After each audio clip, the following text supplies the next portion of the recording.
Buenos días, buenos días. Buenos días, ¿cómo estás? Bien, ¿qué tal, Ricardo? ¿Cómo se escucha el audio? ¿Está bien acá y para vos? Bien, muy bien, gracias. Bueno, saludos a todos primero. Estamos transmitiendo este en vivo, aunque no tenemos mucha experiencia, pues estamos muy contentos de tener a este médico, gran médico brasilero con nosotros, el doctor Ricardo Ariel Zimmerman.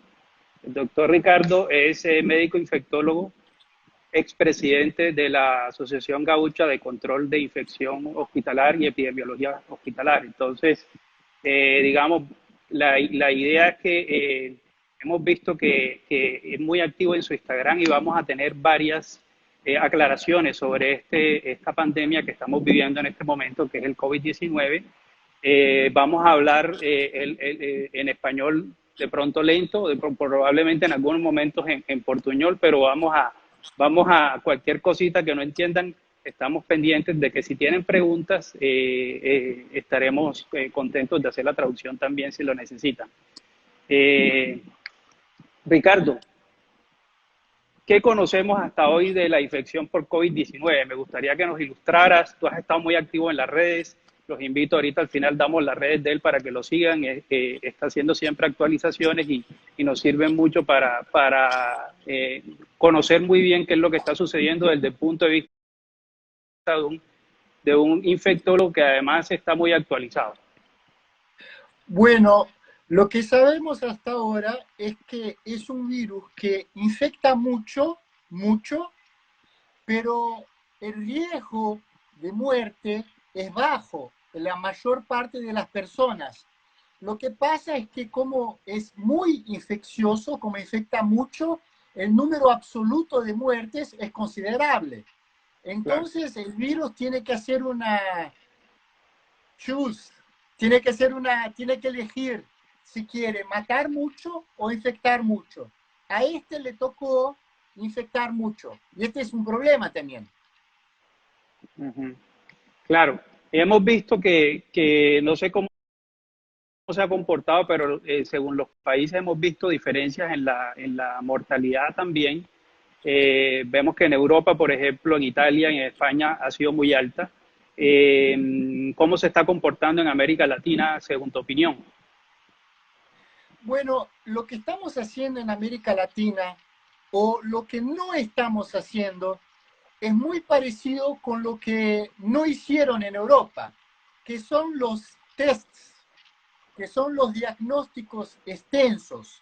Entonces, ¿cómo no se conoce el denominador real, el real número de los casos? El numerador, que sí se lo conoce, parece demasiadamente grande para un denominador muy bajo. O sea, la letalidad está falsamente alta porque no tenemos la cuenta bien hecha, porque no conocemos el número total de los casos. Los países que hacen muchos tests, por ejemplo, Taiwán, Hong Kong, South Korea, esos países tienen una letalidad muy más baja y muy más parecida con la realidad. Ok. Ahí se me vienen dos preguntas que siempre me ha llamado la atención. ¿Cuánto se calcula aproximadamente el número de infectados que quizás ni siquiera sabemos o no saben que fueron infectados? O sea, el porcentaje de asintomáticos que en algún momento ya tenemos anticuerpos para la infección, pero no lo conocíamos. Sería la primera ahorita.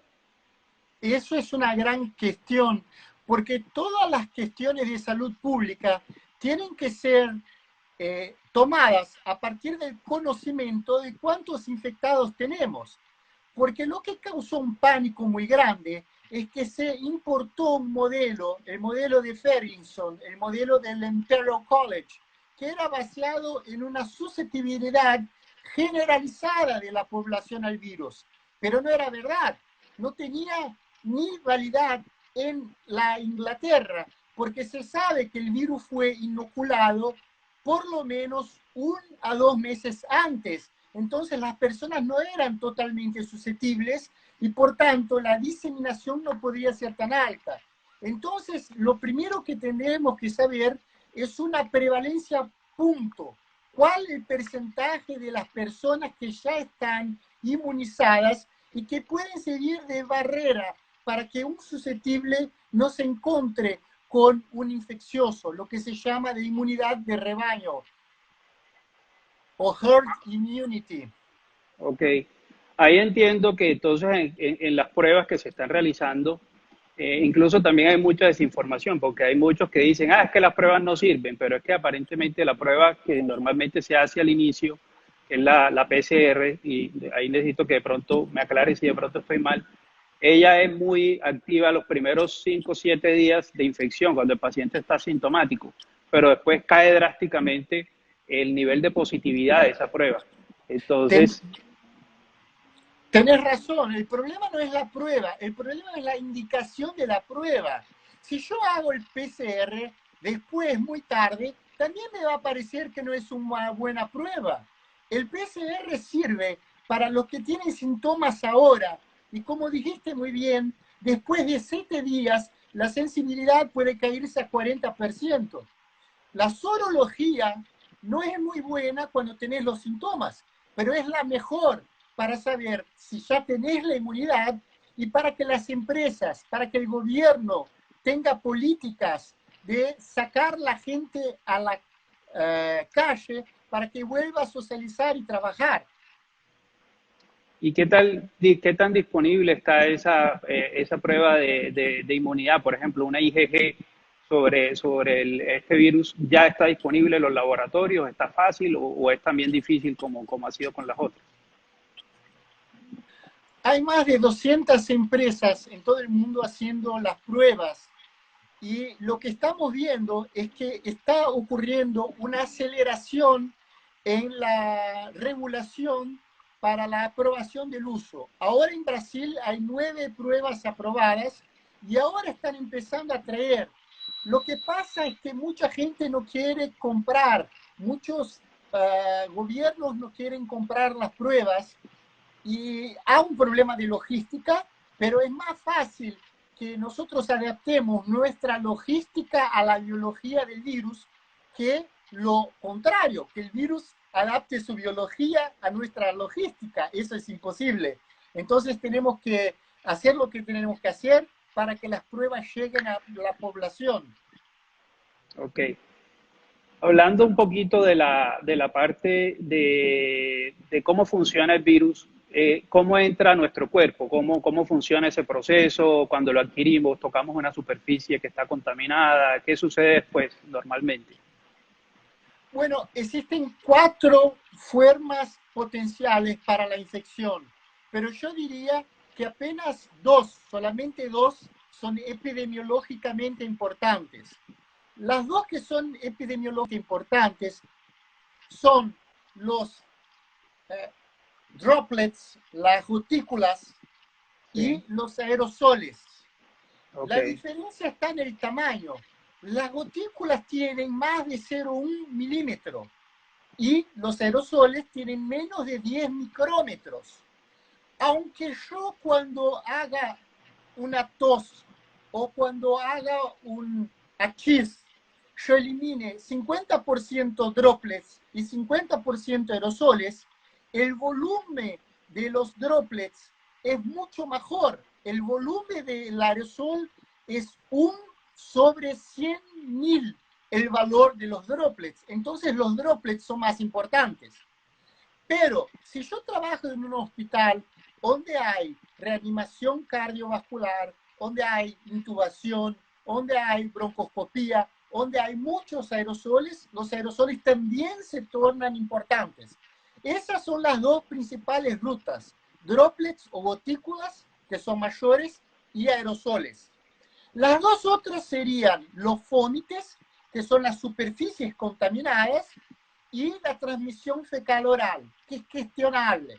Entonces, lo más importante son las medidas de infection control, de control de infección, que buscan evitar que tengamos contactos con gotículas, con droplets, que son las máscaras, las mascarillas, que deben ser utilizadas, en mi opinión, como el CDC recomienda ahora, por toda la población, pero no necesariamente las máscaras N95, que son las máscaras más especializadas para el uso hospitalario, porque los aerosoles solo son importantes en el ambiente hospitalario. Entonces, una máscara quirúrgica o una máscara hecha en casa ya nos protege contra las gotículas, contra los droplets, que son las principales formas de transmisión.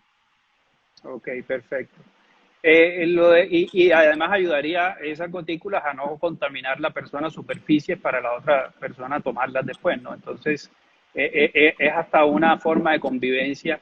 Incluso por ahí escuché en algún momento que una de las posibilidades de que Japón haya tenido un muy buen control de la infección es que ellos están acostumbrados igual al distanciamiento, ellos igual están acostumbrados a usar máscaras cuando están enfermos. Bueno, para ellos no fue una disciplina, para el resto del mundo yo creo que ha sido más difícil ese proceso de adaptación. Claro, pero las mascarillas son importantes iguales, porque se habla en un metro, se dice, las gotículas viajan un metro, pero no es verdad. Un metro si la velocidad es 1 metro por segundo, como la exhalación, pero si yo hago, yo la acelero a 10 metros por segundo. Si yo hago aquí, yo la acelero a 50 metros por segundo y puede caminar 6 metros. Entonces la máscara es importante. Muy interesante ese dato que estás dando. Además que yo creo que también va hacia un tema que es el que vamos a hablar. Sabemos que los coronavirus son antiguos y tenemos el SARS-CoV-1 que estuvo hace varios años y el MERS. ¿Por qué este sí trascendió? Porque este sí, digamos, lo llegamos a conocer en todas las poblaciones del mundo. Excelente cuestión. Bueno, vamos a empezar por el más fácil, el MERS. El MERS tuvo que elegir entre matar o ser transmisible. Eligió matar, mata 40% de los pacientes, pero el número reproductivo básico es menos de 1. Eso quiere decir que una persona con MERS no pasa ni para otra, por eso no tiene potencial para pandemia, se esgota solito. Eso tiene que ver con el receptor que él usa. Él usa un otro receptor en la célula que se llama CD26. Es otro receptor. El SARS-CoV-1 es más parecido, tiene 75% de RNA, ARN parecido con el SARS-CoV-2, pero no causaba mucha infección en la vía aérea superior. Cuando el paciente quedábase enfermo con neumonía. Entonces iba al hospital inmediatamente. Entonces era fácil de diagnosticar y había clusters, conjuntos de casos entre profesionales de la salud. Había eventos de super spreaders. Había casos muy bien definidos con exposiciones puntuales, shows, aglomeraciones y ambiente hospitalario. Este virus es distinto. Este virus es muy más transmisible y alcanza concentraciones de 7 veces 10 en la 8ª potencia en la nasofaringe.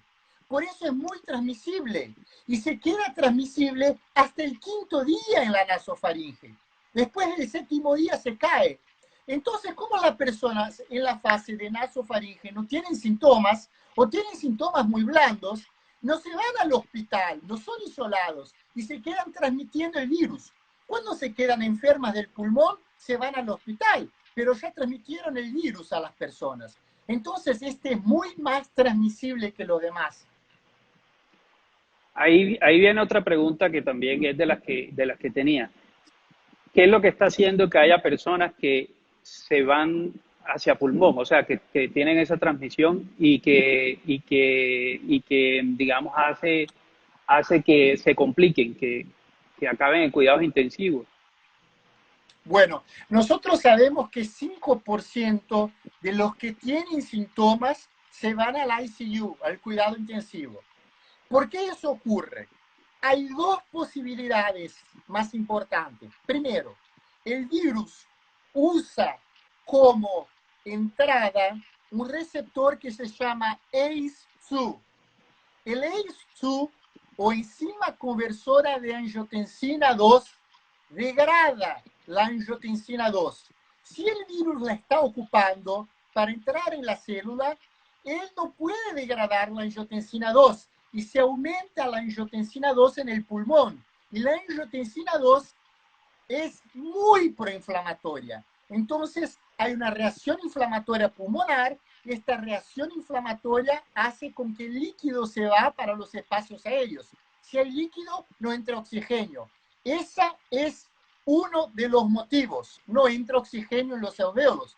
Pero ahora sabemos que también hay deformidades en la hemoglobina que el virus causa. Las proteínas del virus causan deformidades en la hemoglobina, en las porfirinas, y eso hace con que las hemácias, los glóbulos rojos, se peguen en los vasos sanguíneos y causen trombosis en el pulmón. Entonces, dos cosas pasan. No entra oxígeno en los alvéolos, pero mismo que entre oxígeno en los alvéolos, no llega sangre para ser oxigenado porque hay microtrombos. Por eso la anticoagulación es tan importante en los pacientes críticos. Por eso la heparina de bajo peso molecular y la anticoagulación está siendo utilizada, empleada también para el manejo de los casos graves. Interesante, interesante. Y los mecanismos de acción de otras medicinas, por ejemplo, ahorita se está hablando y vi un post tuyo sobre la combinación de la hidroxicloroquina con la acitromicina, porque hubo unos estudios que fueron como buenos, pero fueron criticados después y después hay otros que dicen que no. Acaba de salir uno en New England Journal de Joshua Barbosa, si no estoy mal. Entonces, hay unos que dicen que sí, otros que no. ¿Cómo piensas tú que funciona esto y en qué momento es el momento ideal para usarlo? Funciona en varios momentos del mecanismo de acción del virus. Primero, la cloroquina y la hidroxicloroquina reducen la caramelización del ACE2, del receptor ACE2, que tiene residuos glicosilados, caramelizados. Esos residuos se tornan menos caramelizados y la llave del virus no puede entrar tan bien. Entonces, primero, el virus no entra tan bien. Cuando el virus entra, el virus empurra la membrana y se entra en una pelota de membrana celular y se queda dentro de la pelota. El pH tiene que caer para que la pelota se abra y para que el virus salga de la pelota donde está, del reservatorio. Y la cloroquina y la hidroxicloroquina no dejan que se quede ácido, se queda básico. Entonces el virus se queda atrapado dentro de la vesícula. Entonces, uno, entra mal en la célula. Dos, cuando entra no sale de la vesícula. Tres, no se pega tan bien en la hemoglobina. Entonces también no le deja que se robe el oxígeno de la hemoglobina. Y también es antiinflamatorio, reduciendo las interleucinas que también llevan a la inflamación. Son varios los mecanismos de acciones, pero no tenemos un gran estudio comparativo mostrando la eficacia. Lo que tenemos son estudios con surrogate markers, con marcadores sustitutivos, con queda de la carga viral, y ahora tenemos un estudio que mostró mejora en las tomografías de pulmones. Y más recientemente tenemos el abstract de Didier Raoult con más de 1.000 pacientes mostrando solamente 0,5% de mortalidad entre pacientes viejitos. Si nosotros sabemos que la mortalidad entre esa población es de 8 a 15%, inferimos indirectamente que haya un buen funcionamiento de la cloroquina e hidroxicloroquina, pero todavía es un poco temprano para tener certeza absoluta. Y si tú, por ejemplo, si tú en este momento, y te lo pregunto, digamos así, si tú sintieras síntomas en este momento, ¿cuál sería el momento que tú acudirías a esa combinación? ¿Esperarías a que de pronto ya sintieras algo de disnea o desde el inicio de la fase uno? Vemos que hay 3 fases de la enfermedad, ¿no? Desde esa fase uno, ¿tú la tomarías? Yo, sí, la tomaría. Yo tomaría, la hidroxicloroquina es muy segura. Se usa desde la década de 30. Hay millones y millones de dosis utilizadas sin gran problema de arritmia cardíaca. Cuando adicionás la acitromicina, el riesgo aumenta, pero aumenta principalmente para los que están mal en el hospital, con el potasio bajo, con el magnesio bajo. Pueden monitorar el electrocardiograma para minimizar el riesgo. Pero si fuera yo, por favor, hidroxicloroquina, acitromicina, quizá ivermectina. Esa era otra pregunta. La ivermectina se ha visto hasta ahora en un estudio in vitro, ¿no? Que es un estudio interesante porque en 48 horas bajaba las cantidades del virus, pero todavía no hay ningún estudio, entiendo, en clínica. ¿Conoces alguno o todavía no hay? No, el virus es muy elegante. Lo que hace el virus, el trick es que el virus pasa sin que la célula se dé cuenta de que está infectada en el inicio, en el principio. La célula, cuando está infectada, produce mediadores como el interferón que bloquean la infección de las otras células y limitan la diseminación del virus. Pero ese virus se pega con una proteína en una molécula llamada IMP alfa 2 beta, y esa molécula, con esa proteína, se van al núcleo de la célula y dicen al núcleo de la célula: nada está pasando, aquí está todo tranquilo, no hay infección ninguna. Entonces el núcleo de la célula no sabe que la célula está infectada y la célula no hace nada. Entonces lo que pasa es que la ivermectina rompe este INPI alfa 2 beta y no permite el transporte de esta proteína viral, y la proteína viral no tiene como engañar el núcleo, no tiene como decir al núcleo que nada está pasando. El núcleo se da cuenta de que la célula está infectada y produce muchos mediadores de inflamación. Eso mata rápidamente el virus. El ivermectina in vitro redució en 5.000 veces el ARN del virus en 48 horas. Además de que no hay una respuesta inflamatoria compensatoria muy fuerte después, cuando la célula se da cuenta que estaba infectada, lo que también es malo. Claro. Hay un colega que está haciendo aquí una pregunta, el doctor Chamat, que para el personal de la salud que está, por ejemplo, un paciente infectado que está junto con otros infectados, eso aumenta, digamos, como la carga viral del paciente. ¿Eso tiene implicaciones en el personal de la salud? Muy interesante la pregunta. Nosotros sabemos ya de influencia y sabemos ya del SARS-CoV-1 que sí.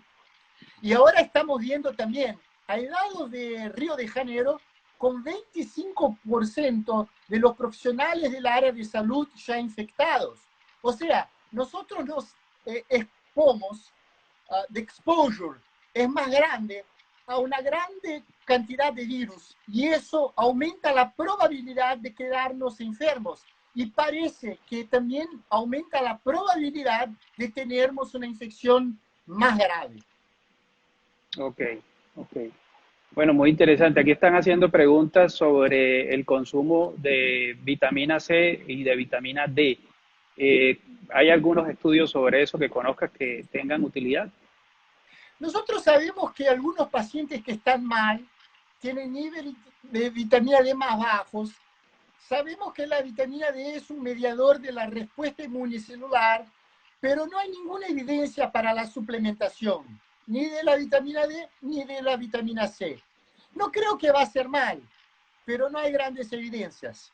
Yo estoy colocando mucho más apuestas en la cloroquina, hidroxicloroquina, con o sin nitazoxanida o acitromicina, ivermectina y el atazanavir. Me parece que el atazanavir con ritonavir va a ir muy bien. Y ahora tenemos algunos datos de remdesivir también, que se publicaron en la New England. Me parece que esas son las mejores posibilidades hasta el momento. Ok, ok, perfecto. Bueno, entonces, digamos, en cuanto a enfoques de tratamientos antivirales, serían esos que mencionas específicamente. Y los conocen y son tratamientos, digamos, antivirales que están aprobados o están hace mucho tiempo en uso. Bueno, son redireccionamientos de las drogas. O sea, que Okay. no son drogas que fueron hechas para eso, pero nosotros ya las conocemos. El atazanavir ya lo conocemos del HIV/AIDS. El remdesivir lo conocemos del ébola. No funcionó bien en ébola, pero ahora parece que funciona acá. Claro que la cloroquina y hidroxicloroquina conocemos de malaria, de las molestias reumatológicas, y en fin, son redireccionamientos, no tenemos nada nuevo. El favipiravir ahora fue comparado con el Caletra, pero también no es una droga nueva. Hay una otra llamada Ardidol que se usa en influenza en la Rusia y en China, también no es nueva. Son todos fármacos redireccionados. Ok, ok. En cuanto a productos inhaladores nasales y estos productos, ¿alguno de esos ayudaría de alguna manera para disminuir cantidades de virus en nasofaringe, por ejemplo? He visto algunas preparaciones que unas personas dicen que funcionan, pero en realidad no he visto nada en realidad, desde el punto de vista médico confirmado, ¿no? No. Nada de eso. Ok, muy bien. Bueno, otra cosita que tenía era, ¿qué opinas de las cuarentenas? O sea, las cuarentenas en este momento es algo polémico. Unos dicen que es una medida, digamos, yo creo que en los países que estamos menos preparados con número de camas hospitalarias y todo eso, es una medida que de pronto funciona. Pero ¿hasta cuándo? Porque es bien sabido que vamos a tener que convivir igual con el virus hasta que esté un porcentaje mayoritario de la población ya o que haya sido infectado asintomático o que lo haya tenido sintomático, pero eso puede tomar meses. Entonces, ¿qué opinas tú?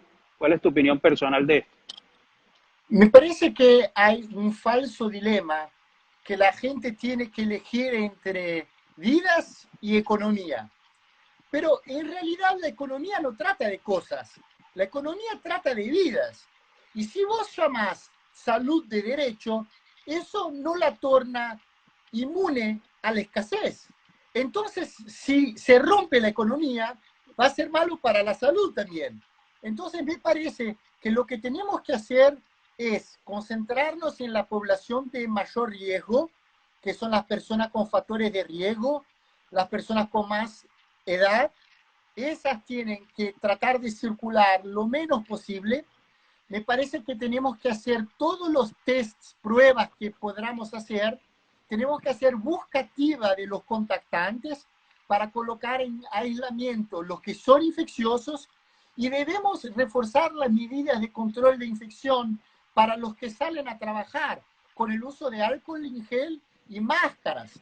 Entonces, si nosotros vemos los gráficos de Google, por ejemplo, y vemos Taiwán, Taiwán tiene menos de 1% de reducción de ida al trabajo, pero tienen menos de 10 muertes por el virus. ¿Por qué? Porque hacen una monitoración muy agresiva de la temperatura corporal.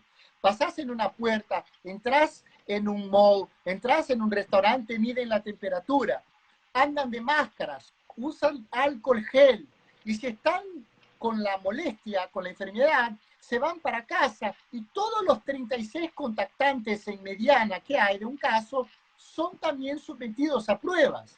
Y Iceland, Islandia, está caminando para 100% de la población sometida a pruebas. Podremos ahora, en el siglo XXI, hacer una movimentación más inteligente, utilizando las pruebas que tenemos, utilizando el conocimiento de control de infección, individualizando para nuestra cultura. Hay que ver cómo Colombia se porta, cómo Brasil se porta, lo que es más aceptable acá, lo que es más aceptable allá, y hacer algo que nos permita que tendremos un menor número de casos al mismo tiempo, para que no se ultrapase la capacidad de internación, pero que nos permita mantener la economía viva, porque va a haber un mundo para habitar después de esto. Y hay muchos otros coronavirus de murciélagos esperando para saltar para la especie humana. Entonces, la grande cuestión es si vamos a cerrar todo el planeta Tierra a cada nueva pandemia. Es muy interesante eso de lo que acabas de decir, porque significa que existen unas medidas también a nivel de política pública, que a veces invierten una cantidad de dinero en unas cosas, pero en otras están olvidando. A tu opinión, ¿qué se debe hacer más a nivel de los países? O sea, por ejemplo, en este mercado de China, que es donde se originó, ¿se ha podido evitar de alguna manera? O sea, ¿qué recomendaciones habrían desde ese punto de vista?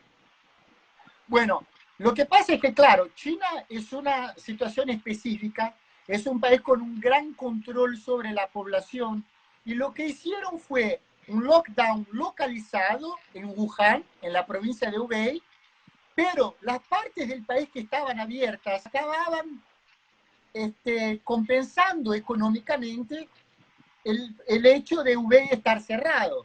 Entonces ellos cerraron, pero hicieron las pruebas, ya abrieron de nuevo y no tuvieron un impacto tan grande en la economía porque no cerró todo el país sincrónicamente.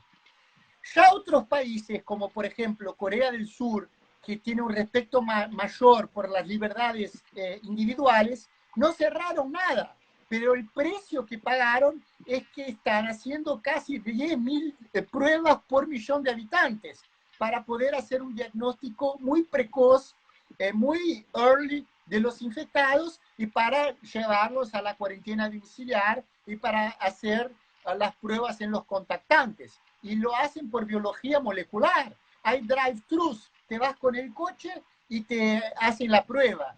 Entonces, las pruebas son muy facilitadas. Son millones y millones de pruebas que van a hacer en un país de 50 millones de habitantes. ¿Ya hay alguna información de una reaparición, una reactivación del virus en personas precisamente allá en Corea? ¿Este fenómeno podría estar ocurriendo como una reactivación o como una patología autoinmune que se despierta por este virus? Es muy difícil de saber porque hay un estudio experimental en monos rhesus que no fue peer review todavía, que no fue publicada, pero que parece que excluye la posibilidad de reinfección por el mismo virus. Por otro lado, tenemos los PCRs que tienen una sensibilidad que varía y que a veces pueden ser negativos y si los repetís pueden venir positivos de nuevo. Y eso no significa necesariamente una reinfección. Por todavía, hasta ahora, lo que parece es que las personas no se reinfectan, por lo menos por este virus. Ahora, no sabemos todavía si puede ocurrir en el futuro un antigenic drift, como ocurre en el influenza, con mutaciones menores que puedan cambiar la glicoproteína S de la superficie y que ha nuevas infecciones. Pero por ahora no parece que la reinfección sea posible o sea epidemiológicamente relevante. Ok, vamos a hacer aquí de las preguntas que han llegado. Si recomendaría algún tratamiento preventivo. Bueno, eso es una cuestión importante. En el estudio chino que mostró que la cloroquina con acitromicina tenía una mejora en el score clínico compuesto tos y fiebre, 80 pacientes tenían lupus en la institución y usaban la hidroxicloroquina y ninguno se infectó. Entonces, hay estudios en andamiento con profilaxia, pero por todavía no se recomienda. Puede ser que funcione. Me parece que hay una base racional muy fuerte, pero todavía no sabemos si funciona de hecho. Entonces tenemos que esperar un poquito para la profilaxia. Ok. Otra pregunta es, ¿qué se sabe sobre la influencia del clima en el virus? Porque, Históricamente, a los coronavirus no les gusta el calor y no les gusta la humedad. Eso pasa a los 4 coronavirus humanos y nosotros sabemos que el SARS nunca llegó por acá, el SARS-CoV-1. Hay un modelo matemático que hizo una previsión que no tendríamos una pandemia de SARS-CoV-2 sincrónica, que el invierno europeo se acabaría, se empezaría el invierno de la América del Sur, pero nosotros no tendríamos un número muy alto de casos. porque la temperatura y la humedad nos ayudaría. Lo que pasa es que eso es más influente en la transmisión por los fómites, por el ambiente. Por ejemplo, a 4 grados Celsius el virus se queda en el ambiente por 28 días, pero a 21 grados se queda por 3 días. Pero nosotros sabemos hoy, por otro lado, que los fómites no son tan importantes como la transmisión directa por gotículas. Entonces, no sé si la temperatura y la humedad nos va a proteger tanto, porque la fracción de los casos por fómites no son tan significativos como la fracción de los casos por contacto directo. Ok, perfecto. Para el público que tiene fómites son las superficies, las cosas que entran en contacto con el cuerpo. Otra Claro, pregunta que hacían, ¿el lockdown horizontal tiene base científica? ninguna. Esto es moldado en un modelo matemático de la Imperial College que dijo, mira, si nosotros no disminuyéramos en 75% el contacto social, vamos a tener 500.000 de muertes en Inglaterra y 2,2 millones de muertes en los Estados Unidos, porque en 3 meses vamos a tener 30 veces más pacientes necesitando de camas de UTI que el número de UTI en el país. Lo que pasa es que, como dice Yehuda Carmeli, el médico israelí, hay muchos modelos matemáticos, todos equivocados, algunos útiles. Para mí, ese no es un modelo útil, porque parte de premisas falsas, parte de la premisa que hacían para fiebre aftosa, parten de la premisa de que todos son susceptibles, y nosotros sabemos que el virus ya había sido inoculado en la Europa 1 a 2 meses antes. No considera temperatura, no considera variaciones de otras medidas de mitigación, por ejemplo, uso de máscaras, detección de los casos asintomáticos, porque en la Inglaterra no se testa, no se hacen pruebas de los asintomáticos. Y otras cosas que pueden o no tener valor, como la vacuna BCG, que es una cuestión que puede ser relevante, no se sabe. Entonces, estamos importando un modelo que no tiene validación dónde fue hecho y lo estamos haciendo en efecto manada para todos los países que tal vez no tengan condiciones de sobrevivir económicamente a los impactos de un lockdown horizontal. Y no estamos lanzando mano de los beneficios de los conocimientos, de las pruebas de con infection control, con máscaras, con alcohol gel, etc. Ok. Si un paciente, digamos, está preguntando si es hipertenso, aparte obviamente de evitar contagiarse, ¿alguna recomendación específica en tu opinión? Bueno, yo tengo la duda porque yo cambié mi medicación para la presión alta, pero hay que hablar con su médico, porque claro que algunas medicaciones pueden aumentar la infecciosidad del virus, pero en general lo más importante es mantener la presión bien controlada. Entonces, si hay duda, tiene que hablar con el médico y no puede parar de tomar la medicación. Lo que pasa es que algunas clases aumentan el número de ACE2, de receptores para el virus, y pueden tornar el virus más apto para causar la infección pulmonar. Entonces, puede ser que el médico quiera cambiar. En general, la Sociedad de Cardiología no recomienda el cambio de la medicación. Ok, perfecto, perfecto. Bueno, y recomendaciones, digamos, ahorita que la idea entonces tú estarías más de acuerdo con un lockdown vertical, de alguna manera sería entonces con esa población, ¿qué incluirías tú? ¿De qué edad? ¿De 65, de 70 años, hipertensos, diabéticos? ¿Qué otro grupo poblacional tú dirías que tendría que permanecer de alguna manera en cuarentena? Diabéticos, cardiopatas, hipertensos, algunos que no están controlados, los más viejitos, trasplantados. Lo que pasa es que, en mi opinión, si el lockdown es muy successful, si todos se quedan en casa y nadie se infecta, podemos empurrar también el pico para el invierno. Y eso puede ser un problema. Nosotros necesitamos de algún grado de inmunidad de rebaño, de herd immunity, para bloquear las infecciones en el periodo que el sistema de salud es más problemático por la cocirculación de influenza y otros virus. Claro, claro, exactamente. Y me imagino que todos estos otros virus también deben bajar, ¿no? Porque si todo el mundo está haciendo medidas que históricamente nunca habíamos hecho, de usar máscaras, de usar gel, de estar tan precavidos lavando las manos, yo creo que las otras infecciones comunes, los rinovirus, los adenovirus, todos estos virus deben comenzar a disminuir de alguna manera, ¿no? Es posible. En la pandemia de 2009, nosotros mostramos en el hospital que había una reducción de la transmisión de bacterias resistentes, porque las personas pasaron a lavar las manos. Sí, sí, sí, en algún momento también escuché eso, que el uso exagerado también del gel, lo escuché antes de esta pandemia, estaba generando unas resistencias bacterianas que estaban causando problemas más que todo a nivel hospitalario incluso.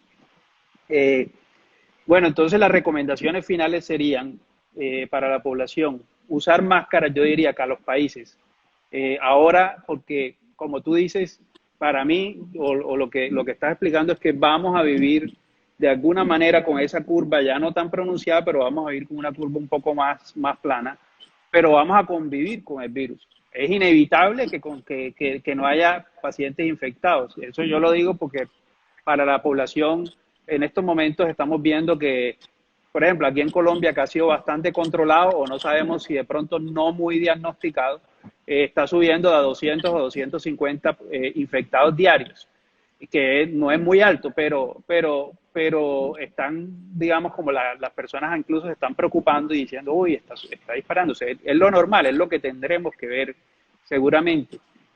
Pero durante estos meses vamos a tener que vivir entonces usando máscaras, gel, digamos, en el transporte, en donde esté, siempre tener muy a la mano en los carros, en todos los lugares donde uno esté. ¿Y qué otra recomendación? Lo de las pruebas.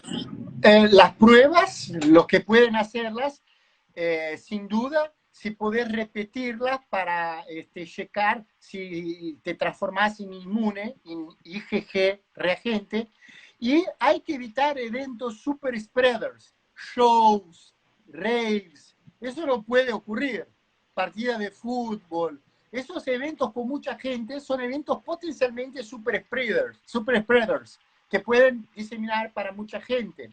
Me parece que lo que tiene que se quedar claro, y vos tenés toda la razón, es que si aplanás la curva, lo que querés es que no haya sobrecarga de las camas de UTI, pero la área sobre la curva, que es el número total de casos, eso va a tender a mantenerse el mismo. O sea, aplanás la curva, pero prolongás la diseminación del virus, porque el virus solamente para cuando tenés una vacuna o cuando el número reproductivo básico se cae para menos de 1. Como el número reproductivo básico de este virus es 2,5, la fórmula general es 1 menos 1 sobre R0, lo que da 60%. Entonces el número mágico es, el virus va a continuar hasta que unos 50%, 60% de las personas se infecten. Eso puede ocurrir rápidamente y ahí no va a tener cama de UTI para todos, o puede ocurrir a lo largo del año y ahí va a haber cama de UTI para los 5% que necesitan. Pero él va a se diseminar igual. Ahí, digamos, cada país tiene que revisar su curva, digamos. En este momento yo vi un modelo epidemiológico hace 2 días o hace un día de Colombia, y con el número que estábamos presentando en estos momentos, ese punto se llegaba en diciembre de este año. O sea que es una realidad que vamos a tener, porque ahí preguntaban cuál es el efecto colateral del lockdown horizontal, y es pues la quiebra económica, porque normalmente si está todo el mundo encerrado, no puede durar encerrado 2 meses, 3 meses, porque no existe economía que pueda mantenerse, ¿no? Entonces, No, ahí tenemos que ser realistas y saber que vamos a tener que ir hacia el mundo y vivir con el virus entre nosotros. Entonces, tenemos que prepararnos bien. Yo pienso que eso también va a tener que influir mucho el gobierno. El gobierno va a tener que hacer campañas masivas de educación en televisión, en radio, digamos, para las poblaciones. Sabemos que nuestras poblaciones, digamos, son en alto grado de escasos recursos y eso hace que tengan dificultades para entender muchas de las cosas que están sucediendo, ¿no? Una última preguntita que se me quedó aquí. Los pacientes diabéticos preguntan, ¿por qué se complican? Tengo entendido que ese sería por esa del grupo M, ¿no? Por la hemoglobina glicosilada de alguna manera. hay dos hipótesis. La principal es por la hemoglobina glicosilada, que interfiere con las proteínas virales y la capacidad de deslocar el oxígeno. Pero hay Sí. algunas medicaciones para diabetes que también pueden aumentar el ACE2. Entonces Ah, ok.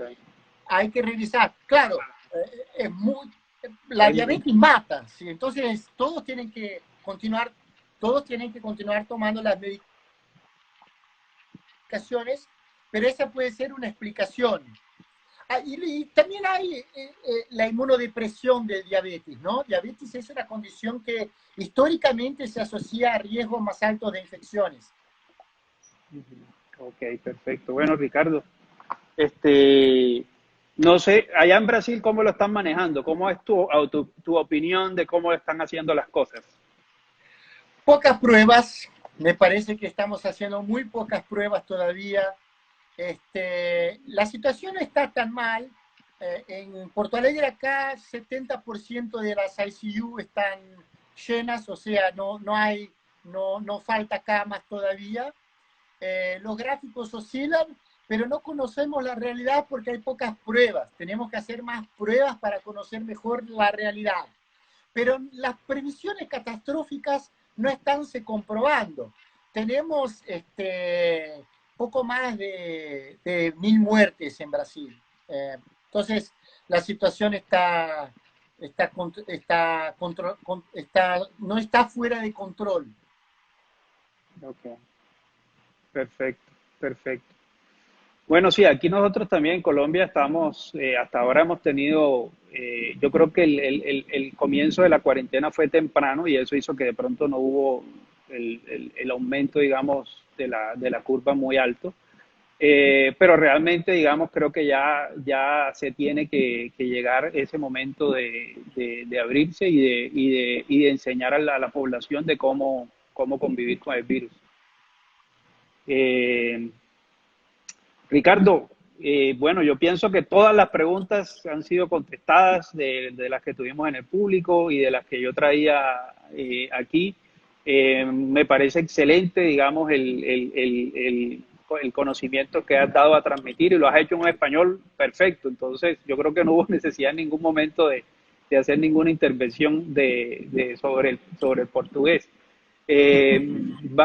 Vamos a continuar, digamos, comunicándonos.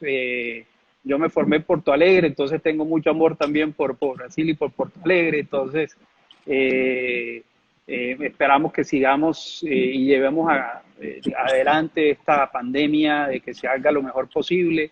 Yo invito a que todos sigan también a Ricardo en sus redes.